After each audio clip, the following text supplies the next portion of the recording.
Hello students, मैं आपका SB sir. आज आपके सामने जो सीरीज़ मैंने चालू कर रखी है उसका चौथा सेशन लेके आया हूँ इनडेफिनिट इंटीग्रेशन पे। और जैसा कि मैंने आप लोगों से प्रॉमिस किया था कि इस सीरीज़ को आगे कंटिन्यू रखूँगा। आज चौथा सेशन है और पिछले 3 सेशन में मैंने जो आप लोग को सिखाया इनडेफिनिट इंटीग्रेशन में कि indefinite integration is all about to techniques, one is substitution and another is by parts. ये जो सवाल बच्चों आप लोगों को सामने दिख रहा है ये जेईई मेन 2023 का सवाल है और बहुत ही प्यारा सवाल है और बहुत अच्छा सवाल है। और जैसा कि हम लोग क्लास में पढ़ाते समय बोलते हैं कि इनडेफिनिट इंटीग्रेशन में बेटा सवाल को देखना, सवाल को घूरना, सवाल को निहारना और एक फील लेना इनडेफिनिट इंटीग्रेशन में, और फिर आगे बढ़ना है। क्योंकि ऑर्डर हमारा पढ़ाने का क्या है बच्चों, one is substitution and another is by parts. और पहले हमने सब्स्टिट्यूशन पढ़ाया, तो क्या ये सवाल सब्स्टिट्यूशन से हो सकता है? सर देखिए, अगर आप सब्स्टिट्यूशन सोच भी रहे हैं तो अभी तो कुछ सब्स्टिट्यूशन दिख नहीं रहा है, ज़्यादा से ज़्यादा इसको अलग करेंगे। और यहाँ साइन स्क्वायर एक्स के डेरिवेटिव में यहाँ साइन 2x छुपा है, बट दिस इनटू दिस तो फिर भी सर इंटीग्रेबल फंक्शन है, बट इसके साथ ये भी मल्टीप्लाई, फिर हमें अलग करना पड़ेगा। और दिस इनटू दिस तो कुछ समझ में भी नहीं आ रहा कि क्या सब्स्टिट्यूशन करेंगे। तब हम सोचेंगे बाय पार्ट्स, जिसको हम प्रोडक्ट रूल ऑफ इंटीग्रेशन कहते हैं। और बच्चों आपको दो अलग अलग नेचर के फंक्शन भी दिख रहे हैं, one is exponential function and one is trigonometric function. तो इनडेफिनिट इंटीग्रेशन में जितना जल्दी आप इस बात को समझेंगे कि हमारा थिंकिंग प्रोसेस क्या रहता है।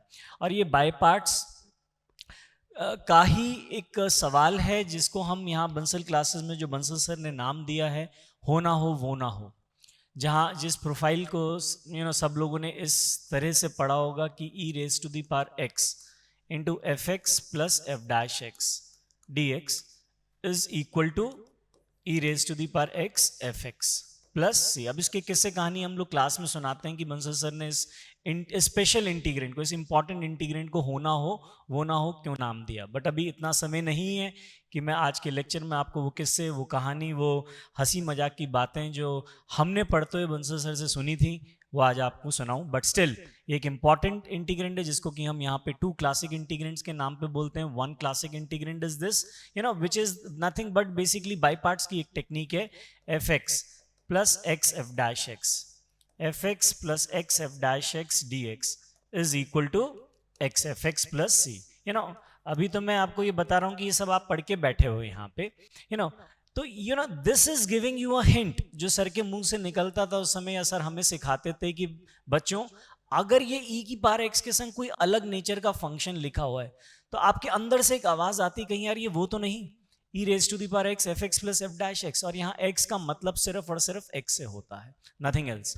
तो या तो मैं इस सवाल में इसको वेरिएबल चेंज करके साइन स्क्वायर x को t रखूं और सब कुछ अंदर t में कन्वर्ट करने की कोशिश करूं, जो मुझे मुश्किल दिख रहा है। और इसका जो प्रूफ है basically that is by parts, कि हम इसको अलग अलग करते हैं और किसी एक में बाय पार्ट्स लगाते हैं, दूसरा वाला कैंसिल होता है। इसीलिए मैथ्स में कहा जाता है मेरे प्यारे बच्चों कि हर चीज का प्रूफ इंपॉर्टेंट है। जिसने सिर्फ ये रट रखा है कि इसका आंसर ये होगा, तकलीफ है। बट ये आया कहां से? सर अलग अलग करेंगे और बाय पार्ट्स लगाएंगे, इसमें ये ऑटोमेटिकली दूसरा वाला कैंसिल हो जाएगा। तो स्टार्ट योर प्रॉब्लम। अब ये जो सवाल आपके सामने लिखा है आई एक्स, मतलब कुछ फंक्शन ऑफ आई एक्स, कुछ एक्स का फंक्शन आना ही आना है, फैमिली ऑफ कर्व्स रिप्रेजेंट करता ही indefinite integration. Constant of integration निकालने के लिए बच्चों आई 0 दे रखा है और आपसे आई π/3 पूछा गया है। तो एक फील आ रही है, यार क्यों ना इसको अलग अलग करें, e raise to the parts. और बाय पार्ट्स का सबसे इंपॉर्टेंट जो मैंने आपको अपने पहले 3 लेक्चर्स में बताया होगा कि बाय पार्ट्स में first function is not a tension, second function उसको मानते हैं जो इंटीग्रेबल होता है। मेरा प्रश्न सब व्यूअर से ये है, जो स्टूडेंट्स मुझे सुन रहे हैं, कि जब मैं अलग अलग करूंगा इसमें वो कौन से दो फंक्शन है जिनको मैं क्लब करके सेकंड मानूंगा जो इंटीग्रेबल है। तो सबके अंदर से एक आवाज आएगी, सर e की power sine square x into sine 2x। इसको सर आप एक साथ रखो क्योंकि ये इंटीग्रेबल है। क्यों इंटीग्रेबल है? क्योंकि अगर मैं खाली यही सवाल पूछता और फिर एक फ्रेश इंटीग्रल कि बेटा सोचो ये कैसे करोगे, हर स्टूडेंट बोलता अरे सर ये तो सब्स्टिट्यूशन से होते साफ साफ दिख रहा है, साइन स्क्वायर एक्स को t रखेंगे। साइन 2x dx dt में जाए। और सर हो गया सर, हो गया, e की पावर t dt, खट, डायरेक्ट इंटीग्रेशन इसका हवा में बिना कलम चलाए, e raise to the power sine square x। है कि नहीं, सही बोल रहा हूं? लेकिन अब बाई पार्ट्स देना है उसको, तो इसके साथ मल्टीप्लाई कर दिया किसको, cos x को। गेटिंग? फील लीजिए, आनी चाहिए फील कि सर ये सवाल बाई पार्ट्स में गया। ये पूरा हमारा सेकंड फंक्शन बना और ये फर्स्ट फंक्शन, हम अलग अलग कर रहे हैं। और माइनस जो दूसरा वाला इंटीग्रल, इसको भी रखे रहने दो, हो सकता है ये कैंसिल हो जाए, जैसा कि प्रूफ में होता था, कि हम इसको अलग अलग करते थे और दूसरा वाला इंटीग्रल कैंसिल हो रहा। अलग आते हैं बाय पार्ट्स। लेट अस सी होता क्या है। फर्स्ट फंक्शन, फॉर्मूला बोलिए सब लोग मन में, मेरे पीछे पीछे फॉर्मूला बोलते जाइए। First function into integral of second, और इंटीग्रल ऑफ सेकंड मन में कट, ये t ये dt में गया, e की power t dt, answer is e की पावर t किसको माना है, साइन स्क्वायर x को, तो first function into integral of second. Very good. Minus, हमें तो ये तक सिखाया जाता था बेटा, माइनस के बाद थोड़ा सा गैप देके इंटीग्रल का निशान बनाइए, ताकि जितने कांस्टेंट हैं वो सब बाहर, जैसे कि मैंने अपने शुरू के 3 वीडियोस में, हो सकता है अगर कहीं बोला हो तो ये भी चीज बोली होगी। Minus integral of derivative of first function. अब बहुत ध्यान से, derivative of first, cos x के डेरिवेटिव में क्या आता है, माइनस साइन x, और एक माइनस ऑलरेडी लगा है, ये प्लस हो जाएगा।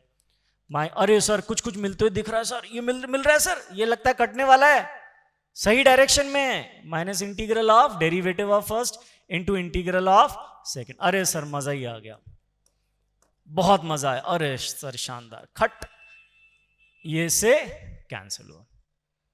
तो फाइनली जो हमारा ix था, फाइनली ix ये आया कितना, ix आया cos x इंटू ई की power sine square x। Complete तो आप कर ही लोगे, उसमें क्या खास बात है, उसमें कोई खास बात नहीं। खास बात किस में, थॉट परसेप्शन में। c आपका निकला रखा है, i0 1 बोल रखा है, रख दीजिए x0।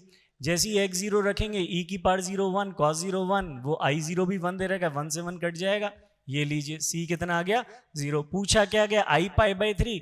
अब आप लास्ट स्टेप में हो बच्चों, देखो अगर मैंने अब गलत कर दिया पाई बाई 3 रख के, तो ये मेरी पूरी मेहनत खराब गई। इसलिए मेरे सभी स्टूडेंट से रिक्वेस्ट है कि अब जो पैटर्न चल रहा है उसमें लास्ट स्टेप पे थोड़ा धीरे हो जाए, बहुत ध्यान से। पाई बाई 3 जब हम डालेंगे, हमसे फाइनली इसकी वैल्यू पूछी गई है, i पाई बाई 3 की। रखिए पाई बाई 3 cos 60, ध्यान से कहीं गलती से धोखा ना हो जाए, cos 60 हम √3/2 ना बोल जाए। होता है जब प्रेशर आता है, आप स्क्रीन के सामने बैठे हो, बहुत सारे बच्चे आपको घेरे बैठे हुए हैं, सब पेपर दे रहे हैं, सर गलती हो गई सर, साइन 60 लिख गया सर, ये तो cos 60 है ना। धीरे से, cos 60 is sine 30, and sine 30 probability कम है गलत लिखने की, इनटू ई की पावर साइन स्क्वायर 60। पहले साइन 60 सोचिए धीरे से, क्योंकि अब लास्ट स्टेप में हूं। साइन 60 मतलब cos 30, cos 30 मतलब √3/2, √3/2 का स्क्वायर मतलब 3/4। बहुत आराम से, बहुत आराम से। अब अगर सर गलत होता है तो ठीक है सर, अब ये किस्मत है हमारी, and that is the answer. So I hope आपको मजा आया होगा जो सवाल मैंने समझाया, और ऐसे कई अनेक सवाल आप लोग के सामने में लेके आऊंगा। बट बच्चों खूब मेहनत करिए, खुश रहिए, स्वस्थ रहिए, सेफ रहिए। God bless you all. Thank you all of you.